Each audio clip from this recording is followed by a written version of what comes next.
Terpantas, terkini dan sahih. Bila-bila masa, di mana jua. Berita di jari. Subscribe YouTube Bulletin TV3. Buletin pagi 9 Disember, anda bersama saya Fatin Hamad Yusof. Kita terus ke tajuk utama. Azmin Ali tegaskan tiada keperluan tubuh parti baru ganti PKR.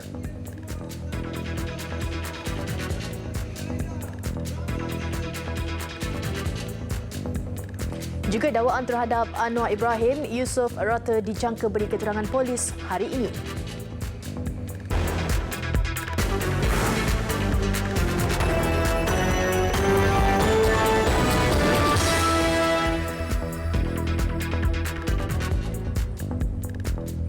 Assalamualaikum dan salam sejahtera. Timbalan Presiden PKR Datuk Seri Muhammad Azmin Ali menegaskan tiada keperluan menubuhkan parti baru, sebaliknya terus mengukuhkan parti sedia ada. Beliau turut menyeru semua ahli PKR supaya mengetepikan segala masalah dalaman dan maju ke hadapan sebagai parti yang lebih utuh di bawah kepimpinan Presiden Datuk Seri Anwar Ibrahim. Tidak timbul soal penubuhan parti baru. Parti ini kita bina bersama. Rakyat yang telah membina parti ini selama 20 tahun dan kita akan kekal di dalam parti ini. Cuma apabila ada masalah, kita harus bincang untuk cari jalan penyelesaian. Beliau ditemui media ketika menghadiri majlis makan malam Wawasan Kemakmuran Bersama 2030 bersama perwakilan Kongres Nasional di Ibu Negara malam tadi. Datuk Seri Muhammad Azmin yang juga Menteri Hal Ehwal Ekonomi turut menegaskan beliau tidak mahu memimpin sebuah parti yang anggota dan barisan kepimpinannya tidak berkualiti. Katanya PKR bukan parti yang dibina untuk mengampu, sebaliknya mengutamakan agenda reformasi. Demikian satu pengucapan yang terus. Pengerusi Suruhanjaya Pilihan Raya SPR Datuk Azhar Azizan Harun menafikan dakwaan beliau pernah mengadakan perbincangan dengan Peguam Negara Tan Sri Tommy Thomas atau pegawai daripada Jabatan Peguam Negara berhubung kes rayuan naib Presiden PKR Rafizi Ramli. Dalam satu kenyataan, Azhar menegaskan laporan portal berita yang mendakwa beliau pernah mengadakan perbincangan itu yang merujuk kepada rayuan yang difalkan terhadap keputusan Mahkamah Tinggi Shah Alam membebaskan Rafizi daripada dakwaan mendedahkan butiran sulit perbankan berkaitan Perbadanan Feedlot Nasional NFC adalah tidak benar. Menurut Datuk Azhar, satu-satu kes yang dibincangkannya bersama Tan Sri Tommy baru-baru ini adalah berkaitan naib Presiden PKR Tian Chua. SPR merupakan pihak dalam kes itu justru mempunyai kepentingan langsung dalam kes berkenaan.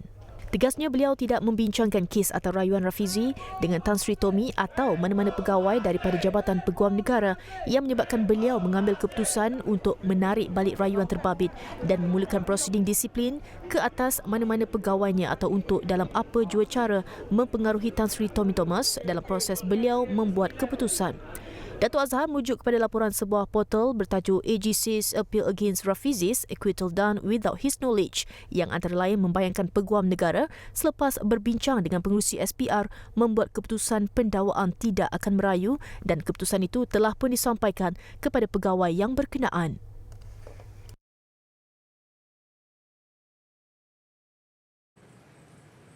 DAP membuat laporan polis mendesak tindakan diambil terhadap jurucakap UMNO Pulau Pinang, Datuk Omar Fauza ketika Perhimpunan Agung UMNO kemarin yang menuduh DAP terbabit dalam daftar pengundi hantu dari China dan India. Setiausaha Agung DAP Lim Guan Eng berkata kenyataan Omar itu tidak berasas, malah sengaja direka untuk membangkitkan sentimen perkauman. Katanya beliau sudah mengarahkan DAP setiap negeri membuat laporan polis bagi membolehkan siasatan dibuka. Omar turut diminta menunjukkan bukti terhadap dakwaan itu. Itu saya rasa sesuatu tuduhan yang amat jahat sekali kerana nak mainkan sentimen perkauman yang paling bahaya ia tidak benar langsung. So sekiranya beliau tak tunjuk bukti, kita harap tindakan boleh diambil terhadap dia kerana ini satu permainan sentimen yang bahaya. Beliau ditemui media selepas merasmikan konvensyen DAP Wilayah Persekutuan di Ibu Pejabat Parti itu di Ibu Negara.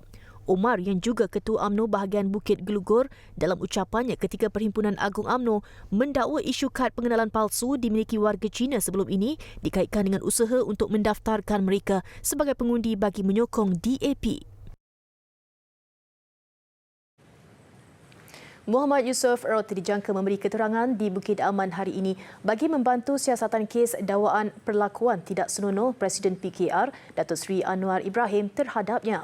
Ketua Penolong Pengarah Bahagian Pendakwaan Undang-Undang Jabatan Siasatan Jenayah JSJ Bukit Aman, Senior Assistant Commissioner Mior Farida Latraj Wahid berkata, keterangan Muhammad Yusof akan diambil kira-kira jam 1 tengah hari. Keterangan Muhammad Yusof akan diambil Unit Siasatan Jenayah Terkelas USJT Bukit Aman. Dia dijangka ditemani peguamnya sepanjang proses keterangan itu diambil disusuli sidang media selepas tamat beri keterangan. Semalam Muhammad Yusof yang membuat akuan bersumpah berhubung dakwaan perlakuan tidak senonoh Presiden PKR itu membuat laporan polis di Ibu Pejabat Polis Daerah IPD Sentul. Laporan polis bagi mendesak pihak berkuasa menjalankan siasatan terhadap Datuk Seri Anwar. Khamis lalu, Datuk Seri Anwar menafikan sekeras-kerasnya dakwaan Muhammad Yusof yang kononnya diperlakukan secara tidak senonoh pada 2 Oktober tahun lalu.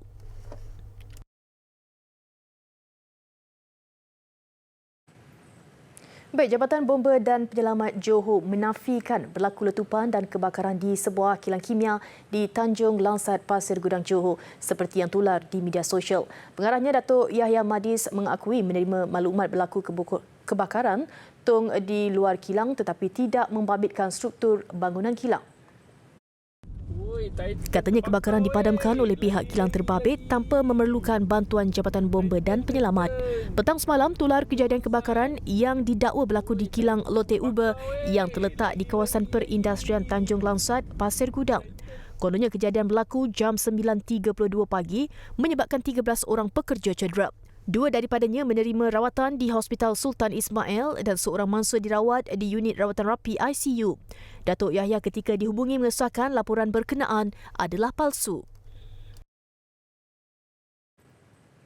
Bekas Presiden Persatuan Animasi Malaysia Animas Kamaruddin Ismail 63 tahun meninggal dunia di Pusat Perubatan Universiti Melaya PPUM kira-kira jam 4.15 petang semalam. Allahyarham yang lebih dikenali sebagai Kam Ismail meninggal dunia akibat serangan jantung selepas hampir 2 bulan dirawat di hospital berkenaan. Sepanjang pelibatan dalam dunia animasi, Allahyarham merupakan tokoh pelopor penggunaan teknologi komputer dan aplikasi digital era tahun 90-an. Antara hasil kerja beliau yang popular, Usop Sontorian, Keluang Men, Kumang Legenda Sarawak dan animasi Legenda Kinabalu. Animasi Allahyarham pernah dinobatkan sebagai filem animasi terbaik Festival Filem Malaysia FFM 2004 dan 2005. Allahyarham dinobatkan sebagai tokoh penglipur lara animasi Malaysia pada Malam Anugerah Kartunis dan Hari Kartunis 2018 di Muzium Negara.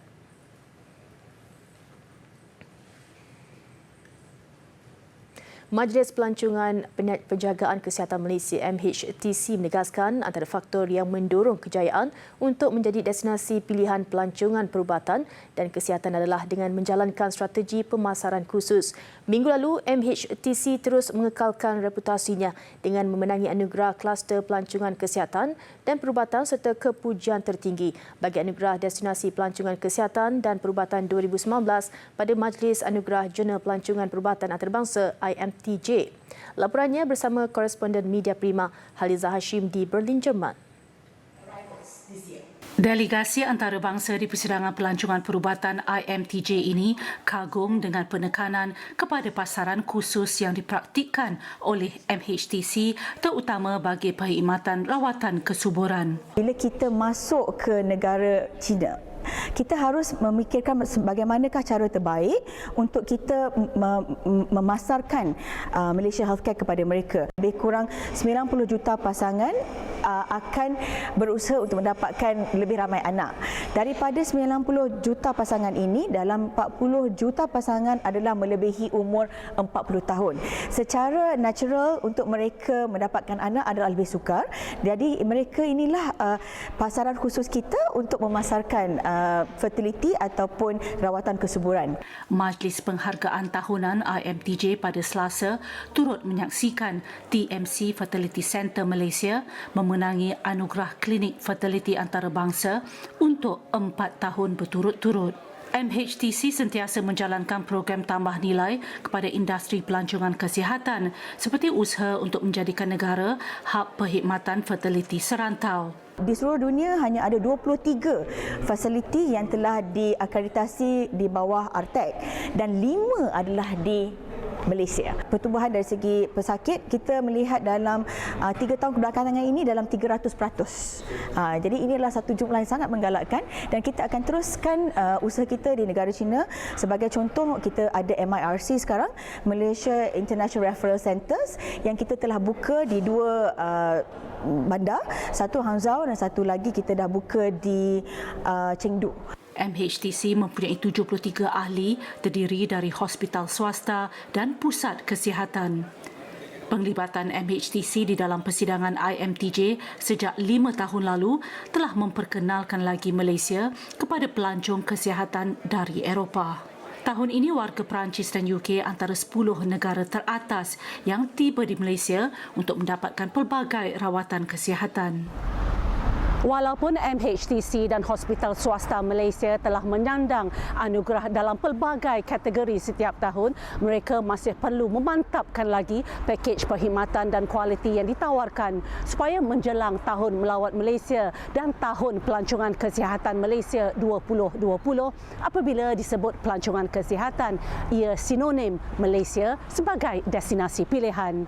Haliza Hashim, Berlin, Jerman. Universiti Teknologi Malaysia UTM berjaya mencapai 70% pelan digitalnya. Naib Chancelornya Profesor Datuk Dr. Wahid Umar berkata, inisiatif terbaru Medan Selera Arcade Meranti membolehkan pelajar dan kaki tangan UTM berbelanja tanpa tunai. Arcade Meranti diuruskan UTM Holdings Sdn Bhd dan mendapat kerjasama daripada rakan strategik Maybank QRP bagi transaksi tanpa tunai. Warga kampus hanya perlu membayar makanan atau minuman menggunakan kaedah mengimbas kod QR. Ini sebahagian daripada apa yang kita panggil tadilah dalam roadmap digital campus. Jadi mungkin pelaksanaan dia berperingkat. Bila ada peluang macam ni terus kita laksanakan. Bila UTM akan beli go digital? I think we are very advanced. We are very advanced. Nearly there. Ya, paperless, cashless, semua pakai apps sekarang ni. Bas kita, servis bas kita dalam kampus pakai apps. Student boleh cek saja dia punya jadual. So saya rasa mungkin kalau dari segi plan kita lah mungkin dalam 70% lah digital roadmap kita. Beliau berkata demikian kepada media selepas Majlis Perasmian Arcade Meranti di UTM Skudai. Inisiatif itu diharap dapat diperluaskan ke seluruh kampus dan menjadi kampus UTM 100% masyarakat tanpa tunai. Arcade Meranti sudah beroperasi sejak 2003 dan kemudian dinaik taraf mulai Mei lalu dengan kos sebanyak 1.1 juta ringgit.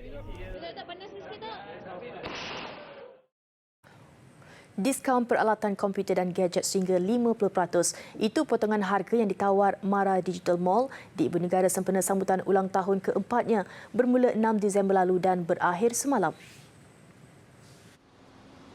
Terletak di tingkat 3 bangunan Mara Ibu Negara, pelbagai barangan gadget seperti telefon pintar dan komputer riba ditawar dengan harga yang berpatutan kepada pengunjung.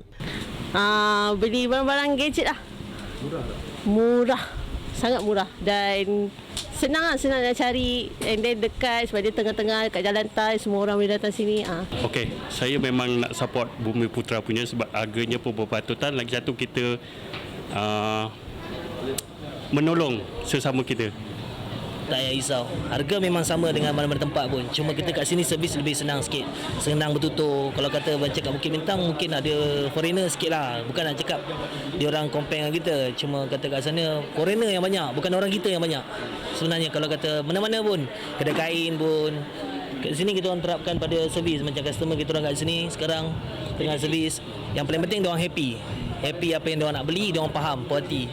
Sehubungan itu, Pengurus Kanan WGN Scan Sdn Bhd Muhammad Izzat Akbar Arif Amir menepis dakwaan sesetengah pihak Mara Digital Mall tidak lagi beroperasi. Sambutan agak lengang tak ada sepatutnya kerana sebenarnya bangunan ini lebih dikenali orang kerana dia berdekatan dengan ofis-ofis berhampiran, tetapi mungkin kerana sekarang ni agak lengang kerana ekonomi kita salah satu antara sebab dia, dan juga pengguna sekarang ni mempunyai banyak pilihan.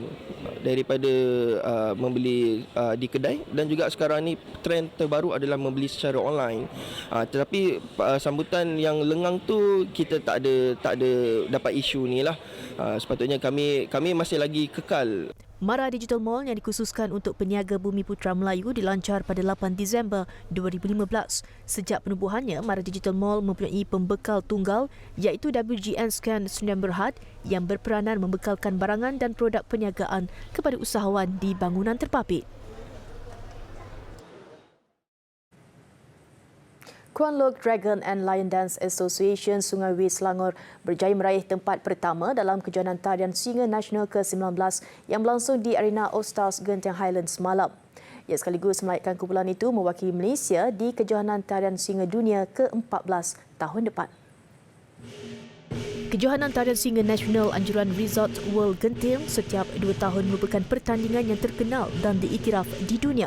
10 kumpulan tarian singa terbaik dari seluruh negara berentap dalam kejohanan ini semalam. Kuan Look Dragon and Lion Dance Association Sungai Wis Selangor muncul kumpulan meraih markah paling tinggi 9.4 selepas mempersembahkan 19 langkah yang cukup ekstrim. After that, we need to go for 2020 World Champion Lion Dance. So this one important for us. So maybe we no more holiday. We need to practice start from tomorrow until next year July. So we bring the more explore to all audience and the judges. Turut hadir Timbalan Menteri Belia dan Sukan Steven Sim Chee Kiong.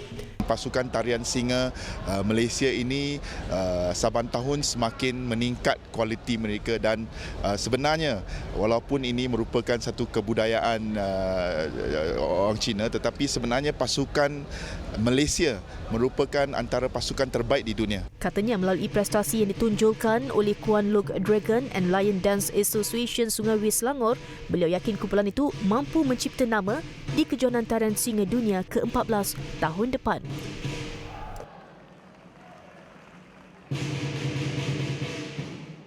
Besar impaknya. Tular selepas hasilnya. Pantas menampilkan prosiding ini secara keuangan maya. Berita di jari. Subscribe YouTube Bulletin TV3. Manakala di timur laut Afrika Selatan, mayat 4 orang pelombong emas ditemui terperangkap di bawah runtuhan akibat gegaran kuat. Pelombong kelima berjaya diselamatkan meskipun mengalami cedera parah. Presiden Kesatuan Kebangsaan Pekerja Lombong NUM berkata, mangsa yang terakhir sempat membuat panggilan telefon. Melalui panggilan berkenaan, mangsa dipercayai mengalami sesak nafas dan meminta bantuan oksigen. Untuk rekod, tahun lalu sahaja kira-kira 81 kematian dicatatkan di negara yang mempunyai lombong terdalam di dunia.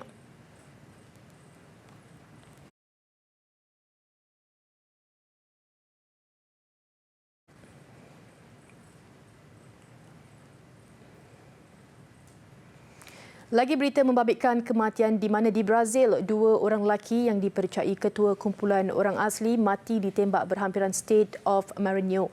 Serangan turut mengakibatkan 2 yang lain cedera. Kejadian berlaku apabila penyerang melepaskan tembakan dari sebuah kereta yang dinaikinya. Ketika kejadian, mangsa sedang dalam perjalanan pulang dari mesyuarat. Kedua-dua mangsa adalah penjaga hutan yang berperanan menghalang penebangan pokok secara haram di kawasan itu. Setakat ini tiada sebarang tangkapan dibuat dan polis sedang menyiasat motif kejadian.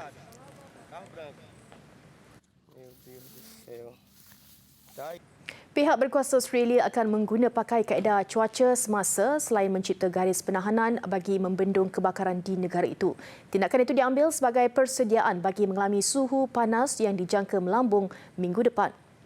Setakat ini, 96 kebakaran dilaporkan di New South Wales dan dijangka meningkat sehingga lebih 140 kebakaran. Suhu pula dianggar mencapai 40 darjah Celsius sekaligus menyebabkan ancaman kebakaran baru. Susulan itu, 1,600 anggota bomba ditugaskan bagi mencipta garis penahanan dan mengawal kebakaran. Sejak beberapa minggu lalu, Sydney dengan 5.2 juta penduduk diliputi jerubu dan asap tidak sihat akibat daripada kebakaran berpanjangan. Besar impaknya. Tular selepas hasilnya. Pantas menampilkan prosiding ini secara keuangan maya. Berita di jari. Subscribe YouTube Bulletin TV3. Kembali dalam laporan sukan, skuad olahraga negara menyumbang 2 pingat emas pada hari ketiga sukan itu di Tamasya Sukan Si Filipina 2019. Selain 1 pingat emas disumbangkan Raja Pecut Asia Tenggara Muhammad Haikal Hanafi dalam acara 100 meter. 1 lagi emas hadir menerusi acara lompat tinggi yang dimenangi atlet senior Lee Hap Wei. Sudah tentu kumpulan kem olahraga negara terarah kepada kejayaan Muhammad Haikal yang muncul selaku Raja Pecut Asia Tenggara dengan catatan masa 10.35 saat. Atlet kelahiran Negeri Sembilan ini unggul mengatasi 2 pelari Thailand, Sowan Rutanapan yang membawa pulang pingat perak dan gangsa diraih Chuang Chai Bangdik. Seorang lagi pelari negara, Jonathan Nyepa pula menyelamatkan larian di tempat keempat dengan catatan 10.60 saat.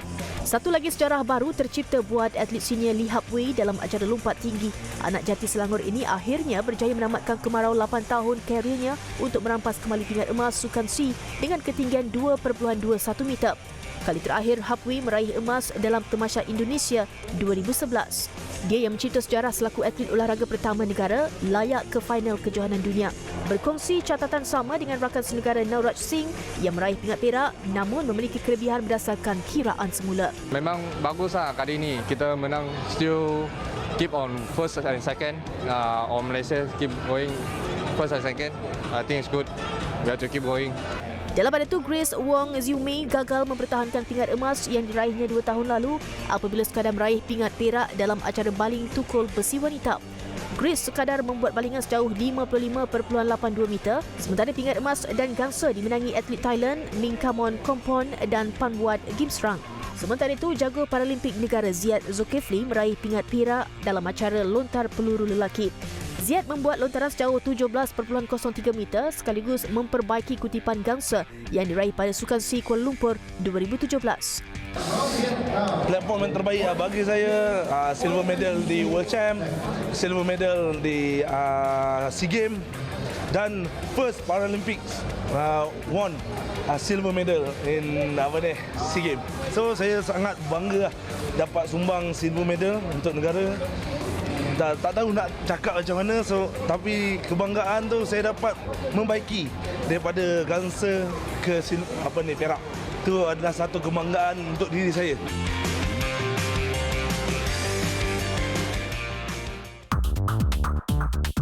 Berbaki 3 hari lagi sebelum Tamasya Sukan Si 2019 menutup tirainya. Kutipan pingat kontijen negara kini sudah mencecah 41 pingat emas, 41 perak dan 55 gangsa di tempat ke-6 keseluruhan. Bagaimanapun, ia masih agak jauh untuk mencapai sasaran 70 emas yang ditetapkan. Namun, hari ini atlet negara berpeluang memperbaiki kedudukan itu dengan lebih 30 acara akhir ditawarkan hari ini. Tuan rumah Filipina kekal di tangga teratas dengan 112 pingat emas, diikuti Indonesia dan Vietnam dengan 65 emas.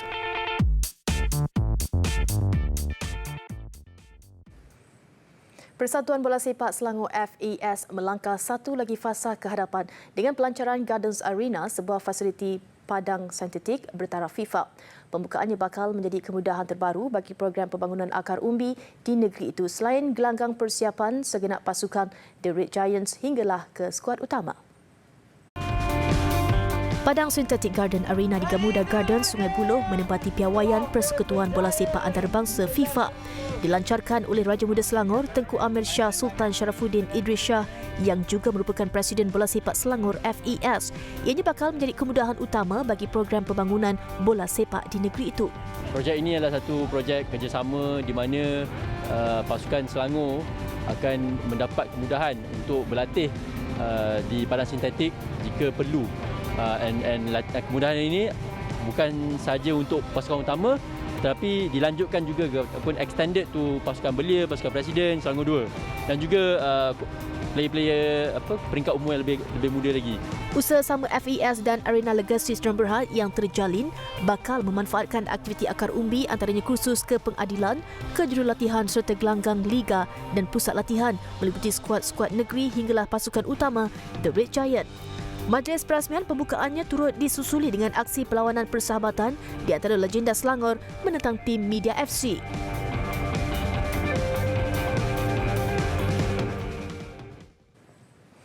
Sekian dulu paparan Buletin Pagi. Terus ikuti perkembangan berita terkini di media sosial dan digital Buletin TV3. Saya Fatin Hamid Yusof. Salam hormat dan Assalamualaikum.